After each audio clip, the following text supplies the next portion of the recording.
It's your boy, Jim CB. Welcome back to the channel. You can like, share, subscribe, hit that notification bell, man, and we are back with another clip, another video, and some things to get into with our thoughts, man. Stay tuned for the commentary, and I'll be with you shortly.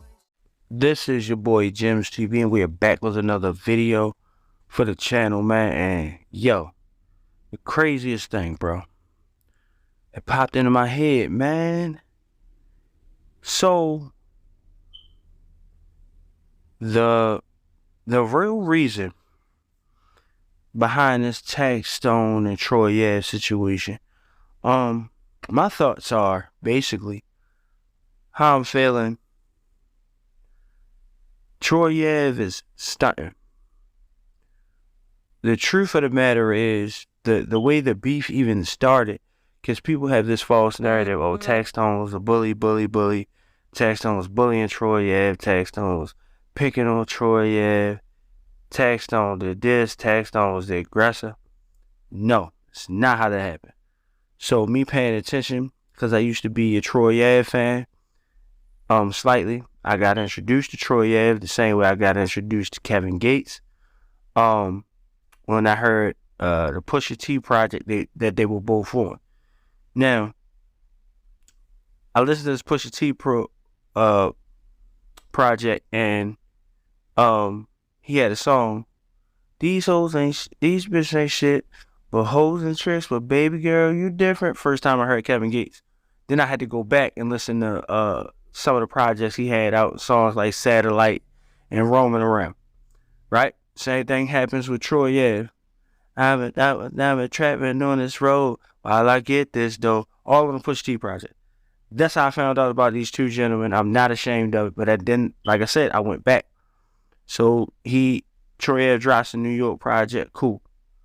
So when Troy Ave started to get his light, his shine, and he started to illuminate his star power, and people began to say stuff like, oh, he kind of reminds you of 50 Cent in a way, and this, that, and the third, Troy Ave starts to get big-headed. Troy Ave starts to target people he calls weirdo rappers, right? Kendrick Lamar, the J. Cole's. Oh no, I ain't really like that. They weirdo rappers, because I was in the streets. I was really, I was bossed up. I come from Brooklyn, this, that, and third. So, all this is going on. And now, at the same time, tax is coming up. So, tax is like, I don't like dude. He talking about weirdo rappers and da-da-da. I'm a bully. I don't like bullies, so I'm a bully. I'm a bully you, Troy Ave, because you're a bully. And you're not really like that. This is where it started from. Tax responded to Troy Ave on Twitter and the interviews that he was doing about quote-unquote weirdo rappers. Say what you want about Kendrick Lamar, J. Cole, and all the other gentlemen, Big Sean, the rappers, the people with bars, the Drakes and stuff like that. A lot of them are not street guys. They don't protest, they don't proclaim, they be thugging, hustle, dope boy, that's okay. Feel what I'm saying? It's a lane for everybody, it's a space for everybody. So by Troy Ave calling these gentlemen weirdo rappers and stuff like that, it ticks a lot of people off because these gentlemen have talent. So when you speak upon all rappers are weirdos, all creatives are weirdos. Let's just get that out of your mind. It's okay to be a little bit different. It's okay to think a little bit different. You think with the opposite side of your brain. So of course, creators are going to be called weirdos, especially artists, like people who are just straight up artists. Like they just do these different things and they come up with these creative ways of thinking and just doing things that other people don't think of. So of course, typical everyday average people are going to call certain artists weirdos, or people who don't understand what they're doing are going to call them weirdos. And I'm not even going to say average people, because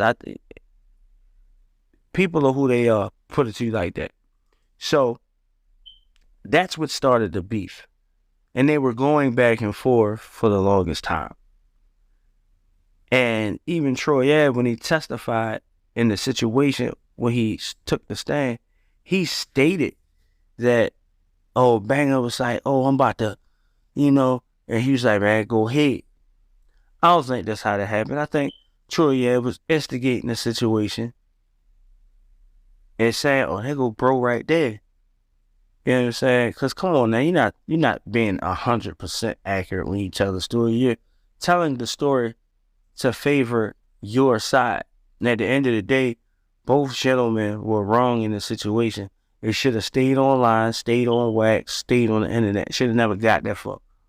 But when you bring these energies around and you say, hey, yo, when I see you, it's on sight. When I see you, I'm about it. Now, Ave Taxstone's history, Taxstone spoke about it.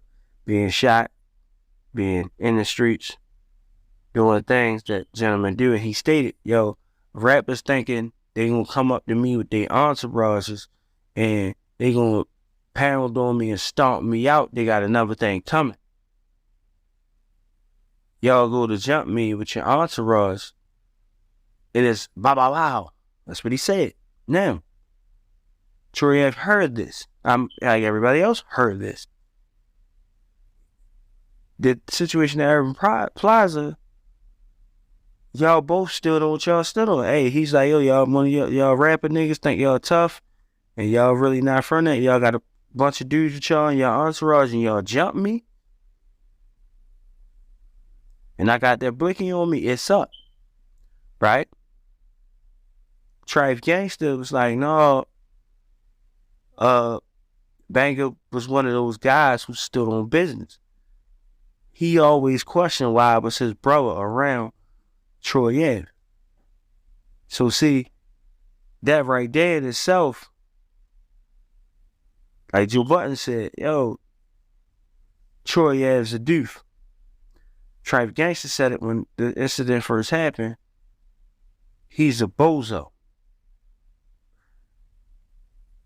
Troy Ave was calling people out for being bozos, weirdos, and stuff like that, but, people look at you the same way. So you can't throw stones when you're living in a glass house, my guy. And that is the issue. You're supposed to live and let live. You know what I'm saying? Hey, yo, respectfully, I disagree with you. Respectfully, I don't rock with you.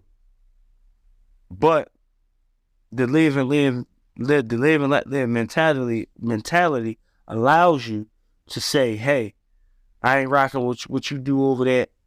I ain't got to be bothered with you. You ain't got to be bothered with me. We going to respectfully agree to disagree. And we don't never have to hang with each other, kick it with each other, be cordial with each other. I mean, be in the same vicinity for too long with each other, but we keep it cordial. I don't want no violence, no problems. You don't want no violence, no problems. That's how this thing's supposed to go. But when you constantly antagonize the other side, which both gentlemen were doing, because I see a lot of people online blaming it on tax. I see a lot of people blaming the church. No, it's 50-50 blame. But what happened that night should have never happened, because had they not did what they did and went to lay hands on that man, then maybe nothing would have happened. Somebody could have exited one door, somebody could have exited another door. Yeah, listen. Hey, this dudes in here I don't rock with, tax could have rolled out. Man, homie over there, look at him by himself. This, that, and the third. Yeah, we could leap on him. We could punch him out, stomp him out. Yo, we at this public setting. Let's give bro a pass. We'll catch homie somewhere else by himself. You know what I'm saying? Where it ain't too many people around. If y'all was thinking on street time, now, had that man was minding his business and y'all jumped on him, and he did what he did, and Troy Ave wrestled the gun away and shot back and all of that, okay. But at that point, you are just as culpable as he is for that man, for Banger's death. Because had y'all not, and a lot of people do that, like, oh, my baby, rest in peace, condolences.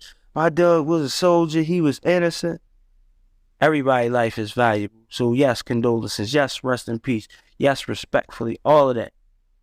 But at the end of the day, when you rolling around with somebody that don't have regard for you and yours and your safety, because you could tell how Troy really felt about banging after the fact. Like, because you still poking the bear, you still antagonizing Taxstone. He done got his time. Well, he didn't get his time, he didn't get sentenced. He got his conviction, a trial over with. You dancing on court steps, making videos, you constantly making diss tracks. You just won't quit, man. One man is in prison behind his actions, or y'all's actions. You done got shot twice since that incident. And you almost did a gang of time for some guns and shooting back. And Banger lost his life. For what? Because this man calling people weirdo rappers, man.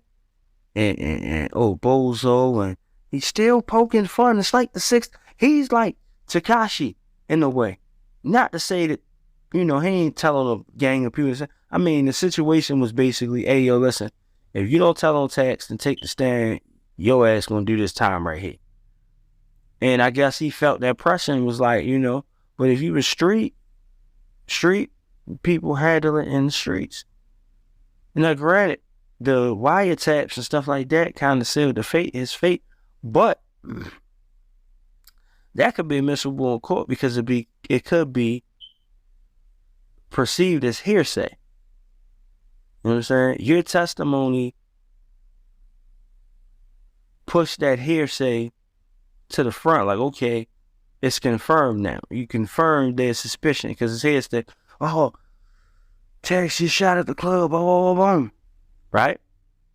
Then that gentleman who was on the call with the other gentleman who said that, he's a witness as well. And that is my saying, man. Never know who doing what, where, who phone tapped, and why. It's just a lot of mess. But the incident all stems from a disagreement online, man, on the internet. Y'all was tongue wrestling over the internet. Twitter fingers. Finger gang beef with the fingertips. You was engaged in internet combat, like, and it turned into something real. Because it could have been a situation like, hey, man, look, say for instance, the Skip and Shannon situation with Stephen A. and Max, or Stephen A. and Skip. The debates happen and look, oh God, they going at each other. That's the same thing that rap beef is, Twitter beef is, podcasters versus rappers, and podcaster versus podcast. It's all entertainment, man. But when you decide to say, yo, we gonna jump on homie right there because he was talking that shit. Yeah, granted, shouldn't have been talking shit, but you was talking shit too, so, hey, he got a mouth and opinion just like you do. Y'all jumped on that man. And then you even kind of admitted in your testimony that y'all jumped on that man. Well, y'all were the aggressors in the situation. The aggressor is whoever initiates the incident. Because y'all both had words are words. But when you physically lay hands on somebody, or you give somebody else the green light to lay their hands on, because at the end of the day, you're Troy Yebs, you're the main artist, you're the main, in your circle, you're the main breadwinner because you are the top tier artist. So whatever decision you make, your crew and your entourage is going to follow. That's how this works. Take a bunch of guys from the streets, you know what I mean? Because you was out there, but you wasn't out there like that. You kind of tiptoe, you know what I mean? That's how this works. Put a bunch of guys around you who about that fight, murder gang. They done time before. And that's what they do. They hood shooters. And you put them in position. Because that's the thing. The leader at this point sometimes, if you don't have morals and standards, or you really need to check that bad, or you just doing what you got to do for your family, men sometimes they forget their morals and they put their morals to the side for the bag. And when you do that, you get led by men with the bag. And sometimes a man with the bag ain't got morals or sound body and sound mind and make sound decisions. So they end up doing things and moving reckless. And that's how things like this happen. You could have stopped it. Even if bang attached, I'm about to steal this motherfucker, man. You let him go. You said, hey man, go eat. That's what you said in your testimony. Or even if it wasn't like that, and it was like, yo, bang, we about to beat yo, bang and bang. Oh yeah, that motherfucker talking shit. Your man's gonna ride. At that Irving Plaza situation, everybody, Hovain, rest in peace, Banger's family, everybody separated themselves from Troy Ave. And it was not because of the trial, the case, and none of that. It was because Trife, Gangsta, and the family knew that you was moving sloppy. And all the homies in the entourage stopped messing with you after that. Yo, you the bozo. You the problem. You know what I'm saying? Hey, you testify. Hey, man, listen. At this point, you's an entertainer now. You ain't in the streets no more. You clearly not. So, since you're a civilian now, you take that stance, don't make no more gangster music. Don't talk no more gangster shit. You know what I'm saying? Like, I've seen people in the streets get shot and know they're a shooter. And when the police say, hey, do you know who shot you? No, man, I was too busy dodging bullets. I don't know where they came from. I just know I got shot. Right? You and your mind know who did it because you know, hey, we in the streets. I know who shot me. I'm going to go get my get back. If homie get murdered 3 weeks later, you didn't tell the cops who shot you, so they're not expecting or suspecting you necessarily. You get what I'm saying? That's the issue. If you is in them streets, you in them streets. If you preaching it, you better be living it. That's the message here, man. You ran up against somebody who actually was going to do what they said they were going to do, and it cost someone else their life. You was playing, man. You took this image thing too far. You were playing, bro. And that's my problem with people, man. Even if you in the streets, and you've been in the streets since a small boy, and you grew up and decided, yo, I quit. I'm going to get me a job, work construction. I'm going to go be a rapper, or I'm going to take this little bit of money I got saved and invest in these clothing businesses and things like that. Once you leave the life, you left the life. Why make decisions that put you back in that life? Yeah, and I get it. Yep, right. Just tell me what feel. This shit entertainment, man. I'm talking about what I used to do. You feel what I'm saying? Or just change with the times. Like, yo, I ain't doing this no more. Yo, your first 2 hours, you was a street nigga, outside, really outside. Your first 2 hours. You got your first 2 hours to be, talk about your whole life, street shit, all that. Then after that, it better be some changes in your music. It better start reflecting what you're actually doing. Because that's why these RICO cases coming down, these Fed cases coming down. That's why you niggas find yourself in these fucking positions all the time. Because y'all make fucking stupid decisions every single chance y'all get. And y'all think that it's cool, and then y'all misleading the kids, y'all misleading the youth, and it makes no damn sense. And y'all putting other people's lives in jeopardy because y'all never been in. People who was in the streets don't want to go back to the streets. That's a fact. They try their best to stay out of trouble because they know what it come with. Y'all be playing, man.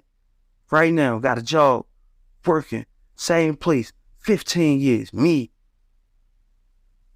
civilian for real. And I do YouTube. I do music on the side. I've been arrested a few times before. We don't need to get in there because I don't even care. I don't glorify. Fuck that shit. That was dumb. I was young and dumb. Like most people. 15 to 16 friends and family members and close associates that I can't call no more. I don't get to see no more. When I see their family, I see the pain in their eyes and in their faces. Yeah, I rap. But I would never catch myself in a position like Troy. I would never play like that. I got 2 kids to take care of. I can't play like that. When you got kids and you active in your kids' lives and you see the world and you having visions of being a grandpa, building generational wealth, why are you playing these games?